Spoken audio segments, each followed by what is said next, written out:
Hi guys, Ian here, and this is the MOONDROP LAN version 2, and the retail price for this is $60 US. And if you want to find out more, do check out the unaffiliated link down in the description below.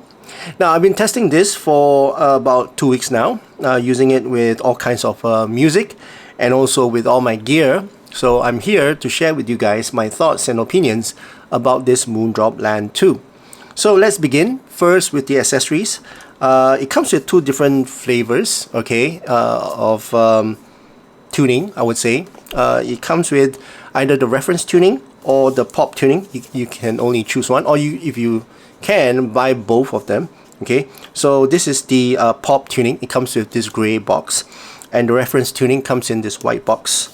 And both boxes are actually the same. The accessories that come with it is also the same. Let me go through the specifications, which is at the back.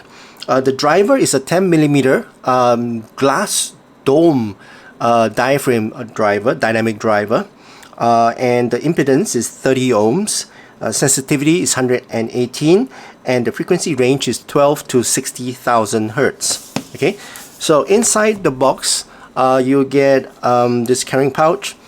I wish the carrying pouch was a little bit harder. It's very soft.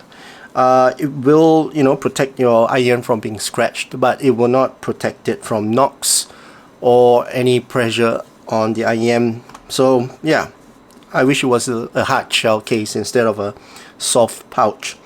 And of course, you get all the paperwork. You get 3 sets of ear tips. Okay, 3 sets of ear tips, small, medium, and large. The ear tips are alright, but I've been tip rolling, so try to tip roll because these IEMs are actually pretty small. So you need to find the right tip in order to have a good seal. Okay, so yeah, that's the ear tips. And of course, it comes to cables. Now, the thing about the cable is that it's terminated with a 4.4 headphone jack. Okay, so it's very obvious that they are targeting this at experienced users, people who have possession of DAPs, DACs, dongles, and whatnot. That usually comes with a 4.4 headphone jack. Okay, so they are targeting those people, that group of people, but they do also provide dongle that will convert the 4.4 to a 3.5. Okay, so once you plug it in, you will then be able to connect this to your usual laptop, Android phone, and whatnot. Okay, so yeah, it's a kind of a marketing strategy, I guess. I'm not too sure, but yeah, that's how they want to market it.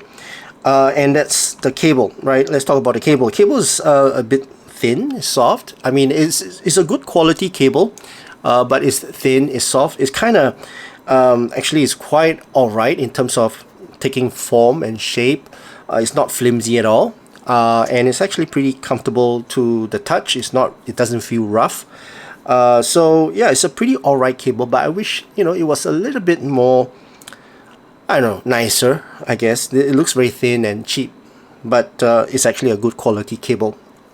Alright, okay, so those are the accessories, and it applies for both the reference tuning and the pop tuning, so they both get the same accessories. Okay, now let's talk about the sound performance. First, let's go through the technical performance. First, let's talk about the sound stage, and first let's talk about the reference tuning, the sound stage for the reference tuning, which is this one right here. Okay, in terms of sound stage, is a little bit more airy. Okay, I can hear a bit more air, and it's got a more sense of width and separation, sound separation, and of course the extra neutrality on the top frequencies give a slightly more open feeling between the instruments as compared to the pop.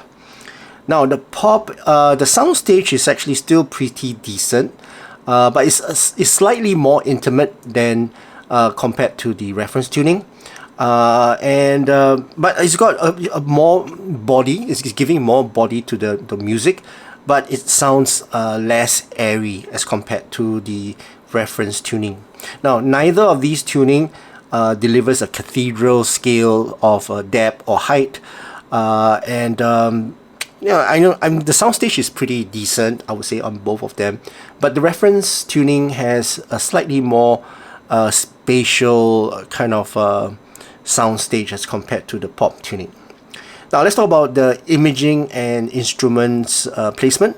Both variants handle instruments placement very well, and very complex songs, like a very complicated or congested song. Reference tuning tends to separate the instruments with a slightly better clarity. Pop is a bit more, I would say it favors a bit more to the layering or pushing of the vocals and the instruments up front as compared to the reference. It's not as separated and clean as compared to the reference tuning.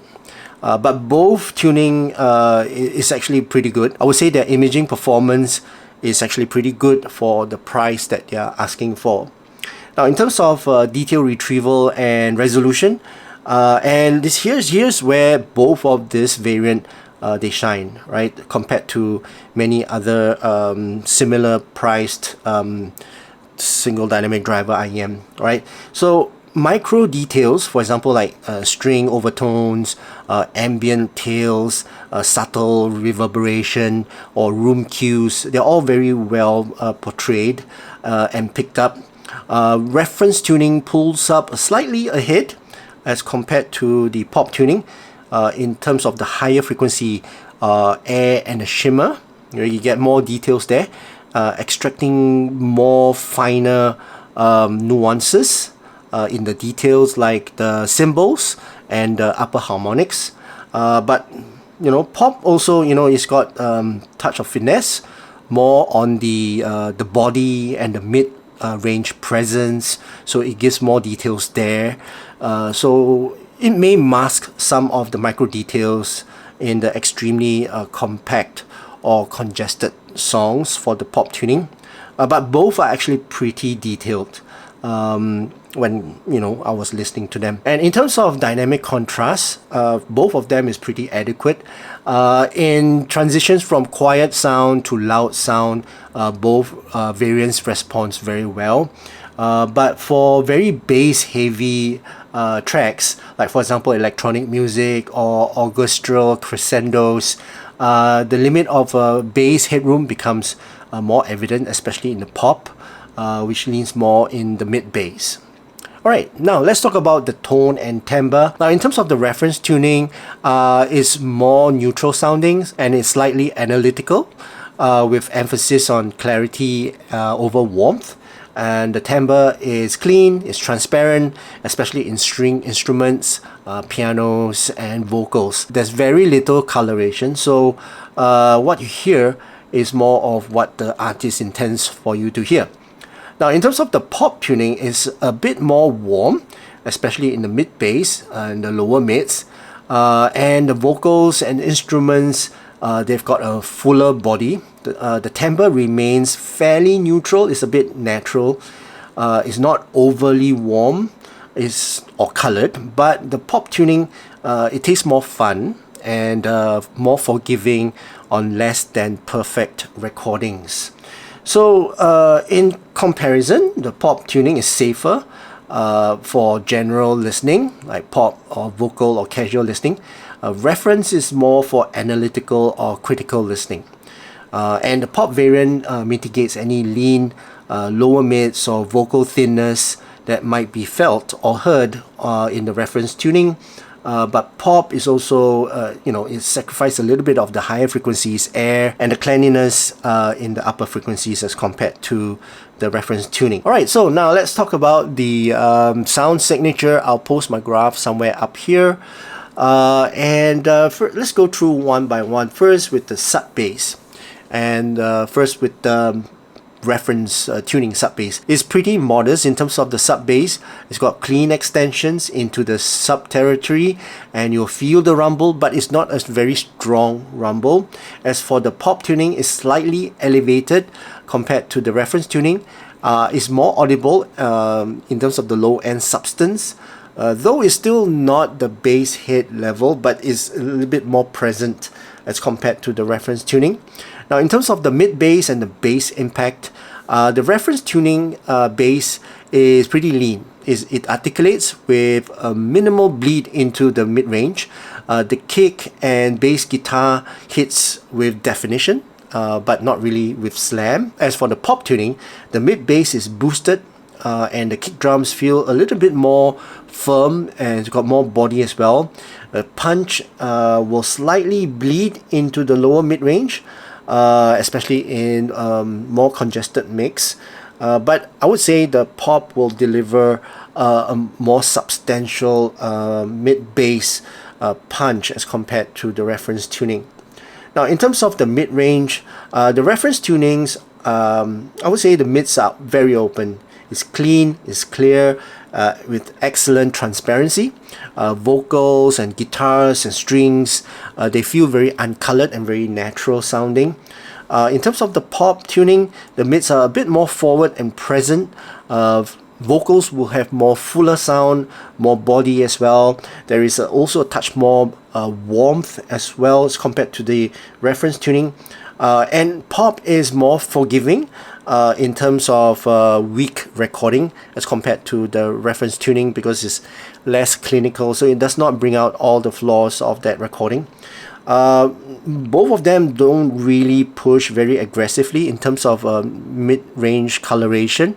The mids are pretty clean on both, and the difference is actually in terms of the note weight and the presence of the mid-range for both tuning. Alright, now let's talk about the pinna gain. The reference tuning tends to preserve a bit more neutral or flat kind of presence and the pinna, giving articulation without the over sharpness.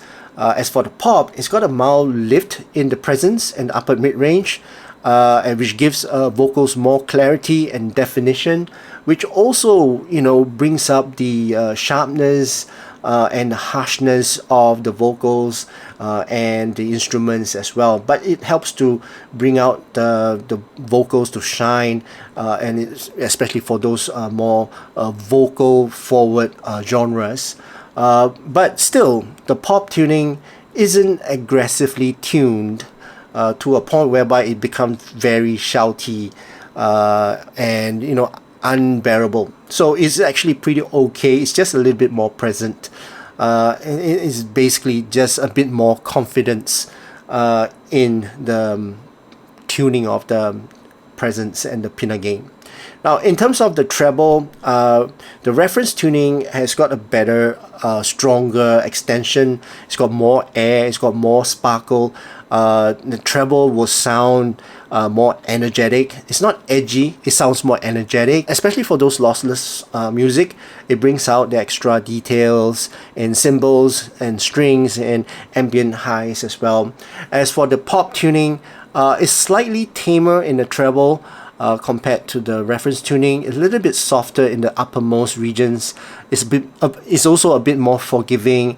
It's less fatiguing in harsher recordings as well. But you lose a bit of that tinker in the cymbals. You know, some may prefer the smoother sound, and this will definitely sound more smooth as compared to the reference tuning. All right.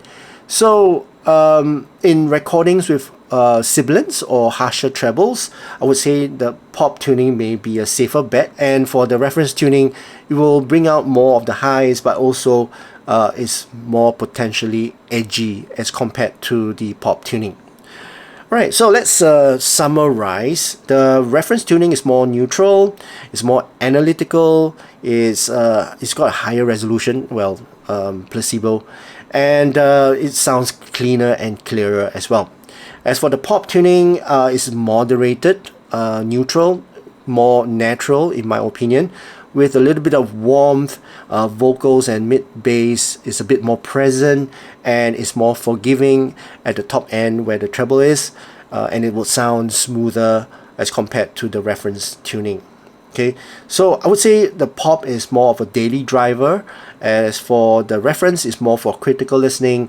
It's more revealing for sources as well, and for those people who prefer clarity, over fun. So these are the two tuning of the MOONDROP LAN 2. Alright, so comparing with similarly priced IEMs like the Truth Ear, Zero or Holla, reference tuning competes very well on clarity and treble extensions. As for pop, it competes pretty strong in the fun factor and more of a body kind of tuning.